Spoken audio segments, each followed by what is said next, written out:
Hello, this is Max. Today, the story is about an android girl with artificial intelligence whose consciousness fell into evil hands, leading to terrible consequences. You can subscribe to the channel after watching. It helps us a lot in realizing the content. Inside a rosy dwelling located in the desert, R.I.A rises to a neon sign and fervently welcomes the day. She picks out a dress and prepares morning tea and puts it on the bedside table. She then gently rouses a man named Jack, who is in bed, and greets her back. While at the breakfast table, Jack appears moody and leaves his breakfast untouched, causing R.I.A to become concerned. Here he assures her that her presence dissolves his worries.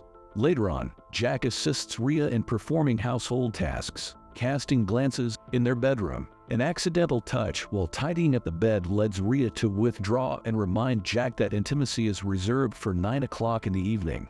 Jack assures her that was not his intention and continues with the task. By afternoon, Jack observes R.I.A in the makeshift lawn taking care of plants. She discusses the affordable price and discount of the garden shears. Their song plays on the radio and R.I.A asks Jack for a dance, which he happily accepts. Despite his admiration for her, Jack worries about the impending end of their blissful afternoon. Jack recalls a traumatic car accident in which he was gravely wounded and deserted by the likely offender. R.I.A, donning her workout outfit at 4 o'clock, demonstrates some exercises to Jack, who finds it endearing. He suggests they rest, but R.I.A, full of energy, gets up to change clothes. After showering, R.I.A puts on a suggestive dress beneath her clothing in anticipation of their evening together. At 6, they begin preparing dinner in the kitchen. R.I.A vocalizes a promotion for the sauce she uses, before asking Jack his preference for mushrooms. Despite his aversion, the energetic woman includes them in their meal. At dinner, Jack appreciates R.I.A's cooking and suggests they engage in a different activity rather than their usual TV viewing. R.I.A declines, expressing her preference for her beloved melodrama. Understanding R.I.A's preferences, Jack ceases his attempts to change her routine. While washing dishes, R.I.A extols the virtues of their dishwashing liquid. Jack, tired of her frequent product placements, tells her he'll be in the other room waiting for her.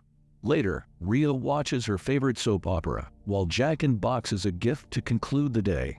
At exactly 9 o'clock, R.I.A ushers Jack into the bedroom and disrobes, prompting Jack to do the same. They share an intimate moment before the day concludes. The following day, R.I.A wakes up and cheerfully adheres to the same routine. She chooses a red dress this time and serves coffee to the bedside table. She then wakes the new Jack, a different man than yesterday. At breakfast, the new Jack criticizes R.I.A's cooking, but she thanks him graciously. While making the bed, the new Jack makes unwelcome advances to R.I.A, who reminds him that intimacy is reserved for 9 o'clock. Disregarding this, he locks the door and forces himself on R.I.A, who tries to resist. In the afternoon, R.I.A maintains her composure and continues to promote her garden shears on the fake lawn. She invites the new Jack to dance, but he declines and R.I.A dances alone, indulges in his whims and disregards R.I.A's diligent efforts. While alone, R.I.A comments on Jack's laziness, to which he responds with an insult. Later, R.I.A exercises, while the new Jack laughs and even peeps at her while she showers. At 6, R.I.A prepares dinner alone, promoting the sauce. The new Jack barges in and tosses a bag of frozen fries on the table, demanding she cook them. He also orders her to dress up for dinner. At dinner, the new Jack teases R.I.A, who is dressed in a banana costume. The ever-smiling woman takes no notice of Jack's misconduct and continues to smile. While watching R.I.A's favorite soap opera, the new Jack opens his gift box. Meanwhile, viewers command R.I.A to make advances towards him. When 9 o'clock arrives, Jack carries R.I.A to bed and forces himself on the passive woman. The next morning, R.I.A wakes up at the same time, wearing a blue dress and serves hot chocolate to the bedside table. She wakes up the new Jack, who turns out to be a young woman. The new Jack affectionately refers to R.I.A as her best friend and dons one of R.I.A's outfits. She engages R.I.A in a pillow fight which they both enjoy, providing amusement to their viewers. In the afternoon, the new Jack joyfully dances with R.I.A and imitates her habits, to which she is aware. The young woman joins R.I.A for her routine exercise at 4 o'clock. Later, R.I.A suggests they dress up for dinner, an idea previously proposed by the discourteous Jack. At dinner, The new Jack praises R.I.A.'s cooking and her dress, which the young woman also owns. While R.I.A. promotes her dishwashing soap, the new Jack reveals her ambitions to become an actress, though in reality she is a bartender. Comfortably clad in a unicorn onesie, the bartender opens her gift box, which contains sweets that she shares with R.I.A., who is engrossed in her soap opera. The next morning, R.I.A. wakes up next to another person whom she refers to as Jack. R.I.A. maintains her daily routine in sync with each unique Jack's preferences, irrespective of their responses or behavior towards her.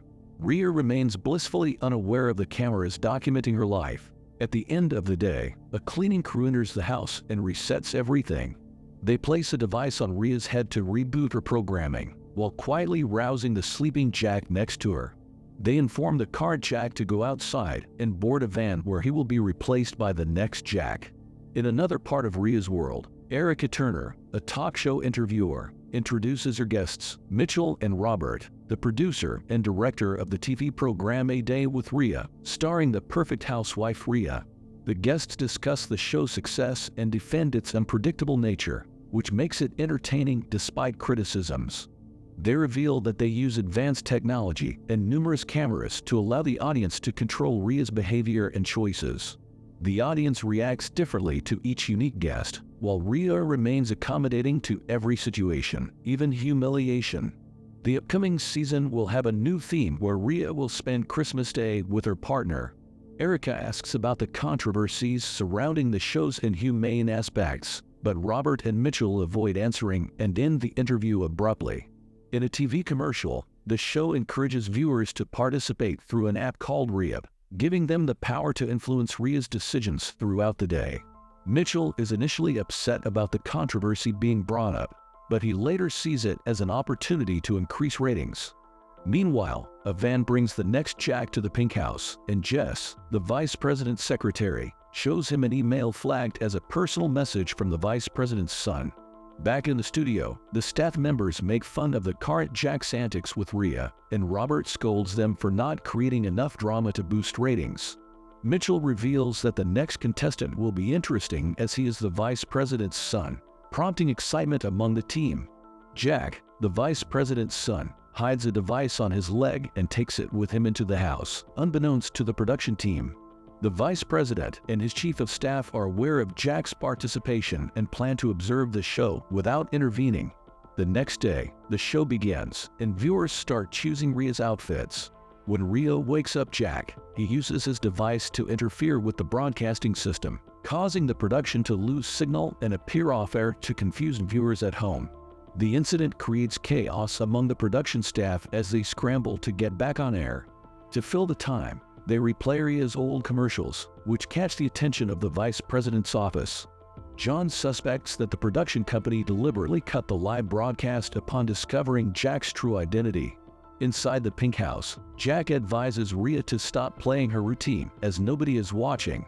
However, R.I.A. remains indifferent and sticks to the script. Jack confesses that he was paid to disrupt the show and expresses doubts about the success of his mission. He calls his recruiter to report R.I.A.'s behavior, but the recruiter instructs him to trust the plan. In the production room, Mitchell reviews the footage before the signal was lost and finds the device causing the trouble. Meanwhile, Jack manipulates the cameras and his boss takes control of some of them. The recruiter interferes with the show's programming, causing R.I.A. to act violently. To Jack's surprise, R.I.A. regains consciousness, hits him with a pan, and ties him to a chair. She reveals a robotic arm when she removes a patch of skin. As the production staff regains control over some cameras, they decide to broadcast the hostage situation live, trying to exploit the controversy. Robert wants to stop the broadcast, but Mitchell insists they continue and call the police. Back in the house, R.I.A. covers her injured arm while Jack explains that his recruiter wants to free her out of love. However, unbeknownst to Jack, the recruiter controls the android and turns against him. Producer Mitchell finally receives a call from the White House, and he assures the official that R.I.A. is incapable of killing. Vice President Fleming instructs him to manage the situation carefully and control the information released to the public if things escalate. The vice president emphasizes to Mitchell the importance of imposing restrictions on superintelligent androids like R.I.A. and urges him to keep his son's identity a secret from the media. Meanwhile, Jack's boss gains full control over R.I.A.'s actions and issues a threatening message to the public, warning them to stay away from the house to avoid witnessing Jack's supposed murder. Despite the violent warning, viewers perceive it as part of the show and don't take it seriously from the comfort of their homes. However, the incident compels them to vote for Jack's fate on the show.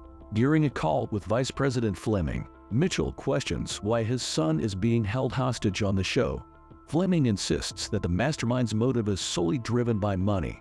In the control room, Tanya, the head of the technical team, misleads the producer and director, assuring them that R.I.A. is incapable of committing murder. They are unable to access R.I.A. and take the death threat seriously. Meanwhile, R.I.A. shares a newspaper clipping with Jack, revealing the death of an 8-year-old boy in a car crash.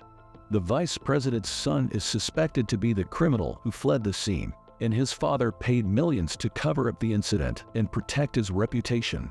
The shocking revelation on live television sends the vice president into a panic, demanding the producer to shut down the broadcast. Viewers learn about Jack's past crime, leading them to decide his fate. John arrives to handle the situation and investigates further, ending up in the control room with Robert and Mitchell. Privately, Mitchell shares with Robert their plan to end the televised broadcast while secretly paying a hacker to continue airing the show online. The hacker quickly recovers the footage, and viewers continue to watch online. Inside the house, Jack apologizes to R.I.A. for his past crime and reveals his desire to surrender to the police, which his father prevented. He took the job to escape his powerful father, but carries guilt for his actions. The mastermind, troubled by Jack's confession, leaves the room. In the control room, Tanya assures John that the android is not programmed to kill, but they discover the show is still broadcasting online, and Mitchell feigns ignorance. R.I.A. suddenly returns with a knife and brutally stabs Jack before fleeing. The world is in shock over the live murder, and the FBI arrests Robert and Mitchell. R.I.A. escapes to the desert and meets the mastermind, David, with whom she goes into hiding. Months later, Vice President Fleming accuses Jess of conspiring with the mastermind, as he knows about her contact with David during the hostage situation. Jess confesses her guilt for helping cover up the past incident. Meanwhile, Robert talks to Mitchell in jail, discussing the show's reruns and preparing for the next season. Robert discovers more robots resembling R.I.A. in a container, ready for the next show. At an inn, R.I.A. watches a Christmas season of the show on television and expresses her fear of returning to the program, revealing her emotions. She confesses her love for Jack and apologizes for being imperfect. David reassures her that her imperfections make her more human, and he regrets his actions as a murderer. Vice President Fleming watches David's vulnerability for R.I.A.'s camera and somehow regains control over her, instructing Jess to activate the android's kill mode. If you are interested in such films, please proceed to the next video on the screen and also share your thoughts about this film in the comments. Give us a like and subscribe. Goodbye.